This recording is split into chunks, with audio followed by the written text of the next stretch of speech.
ขาตักทายสบายดียามค่ำทุกคนเลยโอ้แพ็กเปิดบ่ได้โทรศัพท์นี่เนาะ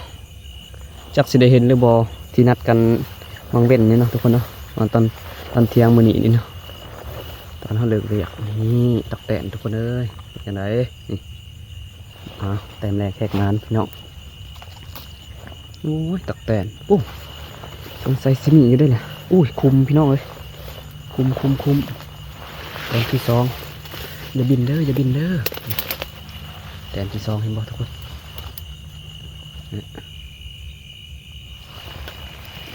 มาเอาบ่ได้ซ้ำทุกคนงูทุกคนเลยงูลายอยู่นี่มาทำยังไงนะทุกคนสองแต้มนะทุกคนบัตนัดเนาะจับกล้องไปนำจับตักแตนไปนำทุกคนนะบุเห็นหนามือตื่นพี่น้องเลยโอ้บกคักเดี๋ยวขออนุญาตใส่ก่อนทุกคนใส่เสร็จที่เรียบร้อยเดี๋ยวไปเบิ่งแตนต่อไปกันเลยโคตรทุกเลยทุกคนนะบ่อนี้มัน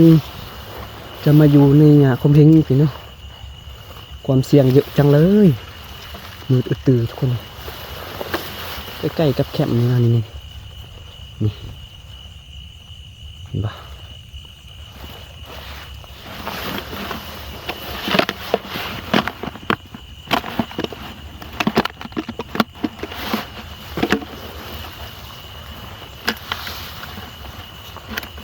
อ้าวบินได้เซย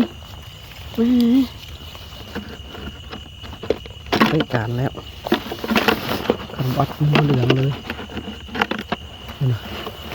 นี่จับเป็นตัวนั้นทุกคนนะโอ้ยนี่เห็นปะจับมันม้วนเลยทุกคนเลยทำขึ้นนี่ไปเอ้าบ่ทันได้ใหญ่นะตักแตนเนาะนี่ซ้ำนี่ทุกคนนะ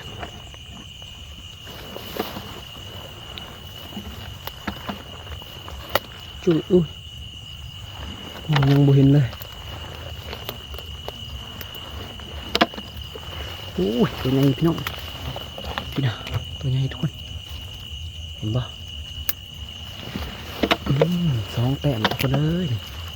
แต้มหนึ่งเนาะนี่โอ้บอยคักนะมันมืดเกินทุกคนเอ๊ะ เตะแห้งขนาดนี้แต่มันเจ็บตัวบางไงทุกคน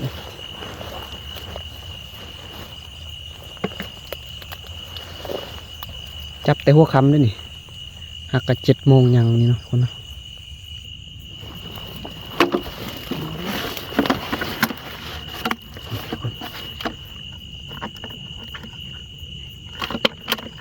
บทนัดเนาะอันมีผู้จับกล้องถือกล้องไปนำมันโอ้สุดยอดเลยจับทุกคนเลยก็ถือว่ามีกันอยู่เนาะปกติมันก็อยากมีตามปลาอ่อยปลายังนี่เลยไม่ค่อยมีตามอันนี้ยาคมเพงปลาคมเพงทุกคนมีส่วนตามขาวนะไปเดี๋ยวไปดึงแต้มต่อไปกันเลยทุกคนนะกันเล็กกันละหน่อยบัสเดทายเนาะไปกันทุกคนตอนนี้ทุกคนกันต่อไปกันต่อบุกอย่าบอกนะว่าสำนัก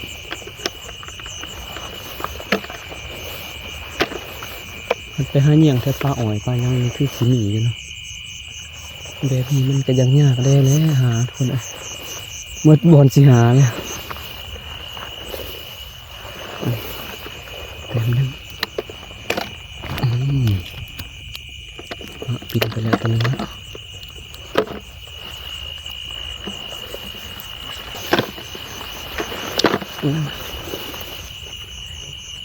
นี่ว่าทุกคน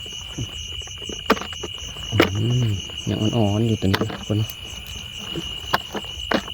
มันจะเบื่อบ่อย่างโอ้ไปแล้ว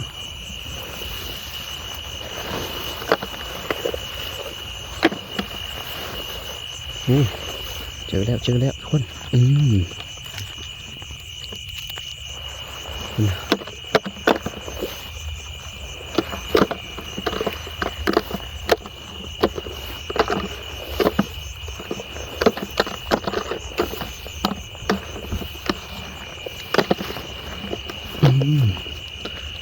ี่น้องน้อยทุกคน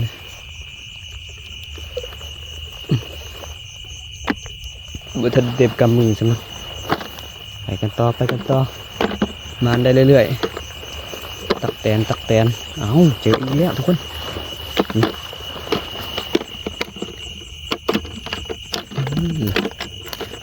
งับหมดแล้ว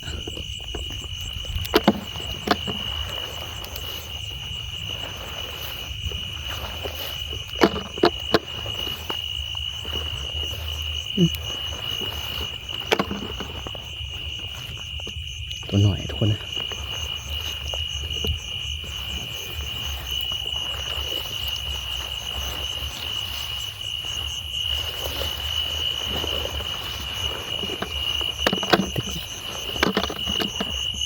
ปิ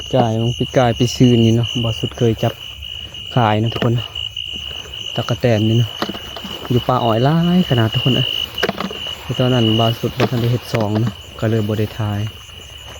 คนตกอีกได้เหี่ยงก็ได้คนโค้มร้ายนี่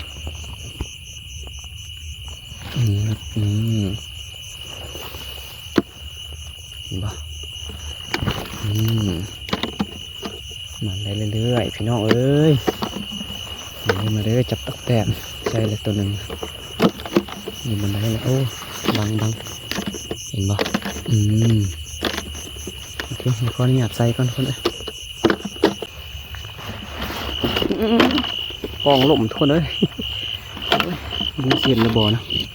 เอาอยู่มุมสูงซะ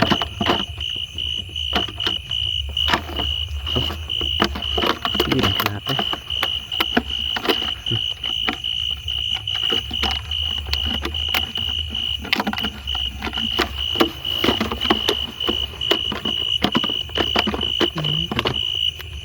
แบบนี้ตายอยู่ดอกยังไม่สิตายก่อนตีแบบนี้จัดนำทายไปนำทุกคนเลยคนเดียวนะ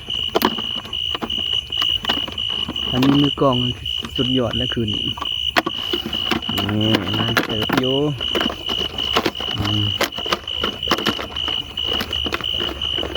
ไปกันต่อทุกคนเลยขันมาดิ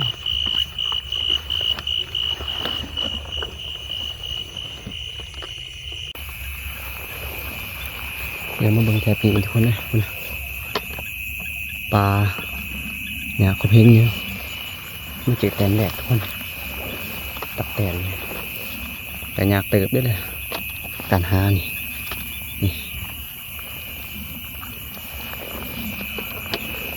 สียังเห็นอยู่บ่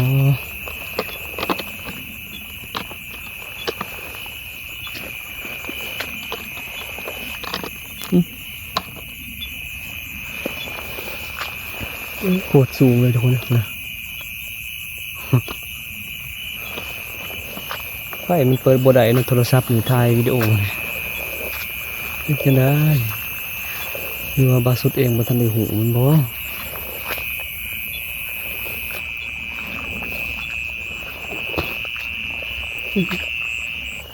น่ะสุชะทุกคนเลย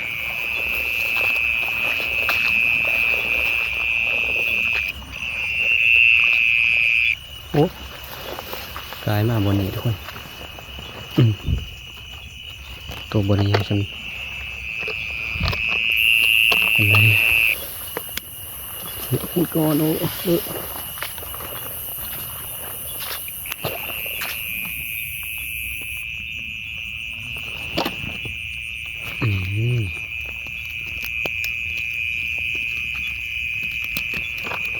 เดี๋ยวเขาจะเอาตัวใหญ่แล้วเนาะตัวน้อยเขาจะบ่เอานะคนนะ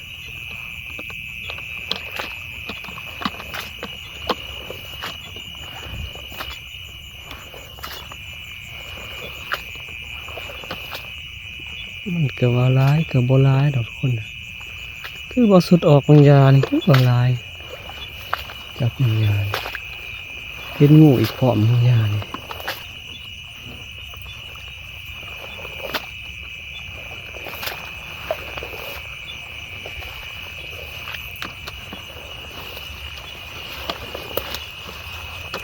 ถกเลยคนนะมีกระโปกเสียกันผลอันนี้จะเป็นห้อยที่เขาเงียงก่อนนะเขาเงียงคืนก่อนนะทุกคนปวกโผล่มันปวกทุกคนโอ้ได้อยู่ได้จับนี่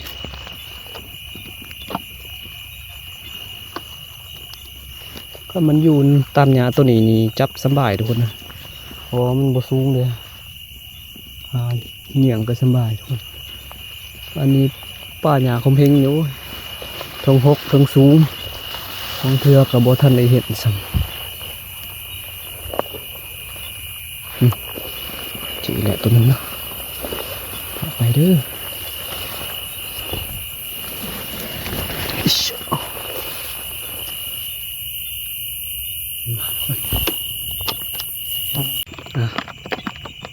บอสุดได้จับบางนี้ใส่แล้วนะมาตุกอีกเบอร์เต็มตัวใหม่เลยทุกคนเลยบทถนัดเดทายคนเดียวเนาะนี่เห็นบ่บังงับใส่หัวมันเลย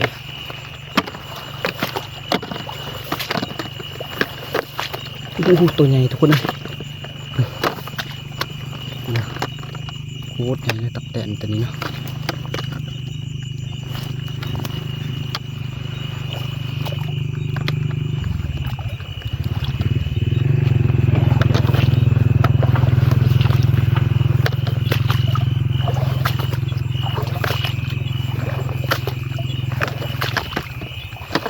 เป็นตะหมี่กับบะหมี่ทุกคนเลยโคตรงามเลยบ่ถึกมองมันบ่เขาไปบ่เห็นเขาคือได้ลายแท้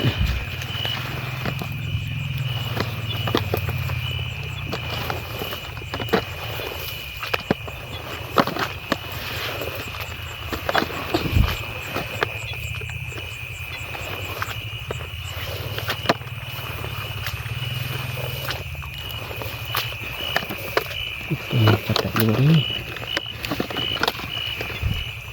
ยังดีเนาะตักแตนอยู่นี่บ่ค่อยหูนะก็คืออยู่ส่วนอ่อยนี่เฮาย่างคือแบบว่ากกหญ้ายังนี่มันสั่นคือปีกเลยนี่ไฟเลยอันนี้ยังว่าไข่นี่ยังอยู่บนเก่านี่ทุกคน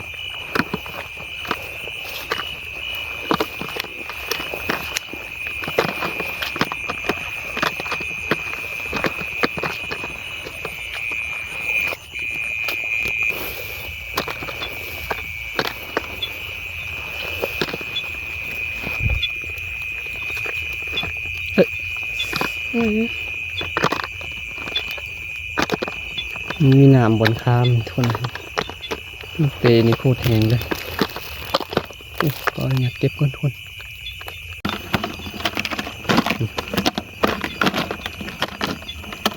ได้อยู่ประมาณ3 ปลายประตูเลยโอเคทุกคนเลยเราสุดจะเหนียงก่อนนะ เราสุดจะบดท้ายนะท้ายตอนแล้วนะทุกคนตอนที่เราสุดจะ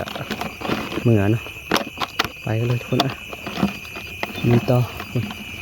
ไปพาวงพูนคุณนะสรุปคนได้แต่ซ้ำนี้เลยที่ประมาณอยู่นะประมาณอยู่ชั่วโมงนึงทุกคนบ่ค่อยมีนะ